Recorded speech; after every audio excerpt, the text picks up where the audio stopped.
6월 17일 먼저 보는 재미니보입니다. 제주문화예술계가 행사 연기 등으로 올 상반기 입은 피해 규모가 28억 원 상당에 이르는 것으로 추산됩니다. 하반기 축제 문화행사 취소가 불러올 파장이 상당할 것이라는 우려가 현실로 다가왔지만 제주도가 외면하며 파장을 키우고 있다는 지적입니다. 17일 제주도의회가 1차 정례회 문강위 회의에서 나온 이야기인데 자세한 내용 재미니보 1면에서 보실 수 있습니다. 전 남편을 살해한 혐의로 1심에서 무기징역을 선고받은 고유정에 대해 검찰이 재차 사형을 구형했습니다.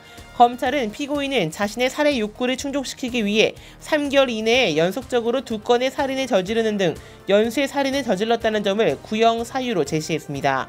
고유정은 최후 진술을 통해 의붓아들과 전 남편에 대한 계획적 살인 등 자신의 혐의를 모두 부인했습니다. 고 씨에 대한 항소심 선고 공판은 7월 15일 오전 10시에 열릴 예정입니다.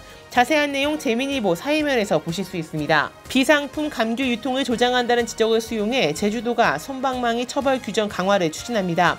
제주도는 17일 감귤 생산과 유통에 관한 조례안을 입법 예고했습니다. 비상품 감귤 유통행위에 대한 과태료를 기존 최대 500만 원에서 1000만 원으로 올리는 내용을 담았습니다. 조례안에는 품목별 조직화 지원 사업, 스마트팜 지원 사업을 포함하는 내용도 포함됐습니다. 제11대 제주도의회 원내 정당이 후반기 원구성을 위한 논의에 돌입한 가운데 제주도의회 다수당인 더불어민주당이 상임위원장을 모두 확보하려는 의지를 보이면서 도민사회의 이목이 쏠리고 있습니다.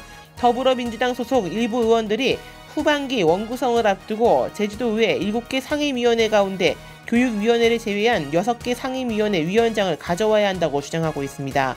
더불어민주당은 조만간 의원총회를 열고 후반기 의장 추천자를 선정한다는 계획이며 미래통합당은 아직 후반기 원구성 관련해 더불어민주당 등과 논의한 사항은 없다는 입장입니다. 자세한 내용 재미니보 정치면에서 보실 수 있습니다. 코로나19 충격으로 바닥 없는 수렁에 빠진 지역 경기가 빚을 불리고 있는 것으로 확인됐습니다. 대출 한도에 막히거나 상환 부담을 견디지 못한 가계와 기업이 비상금을 꺼내 쓰는 등 자금난으로 인한 지역경제 위기가 가속화되고 있습니다. 한국은행 제주본부의 금융기관 여수신 동향에 따르면 지난 4월 말 기준 도내 금융기관 대출 잔액은 31조 9천억 원으로 한 달 새 4천억 원이나 늘었으며 기업 대출만 4,100억 원이나 폭증하는 등 코로나19로 인한 지역경제 충격을 반영했습니다. 자세한 내용 재미니보 경제면에서 보실 수 있습니다. 제주 외국어고등학교의 일반고 전환을 놓고 학교 운영위원회와 학부모회, 마을 주민까지 공로나 방식 개선을 요구하는 등 각을 세웠습니다.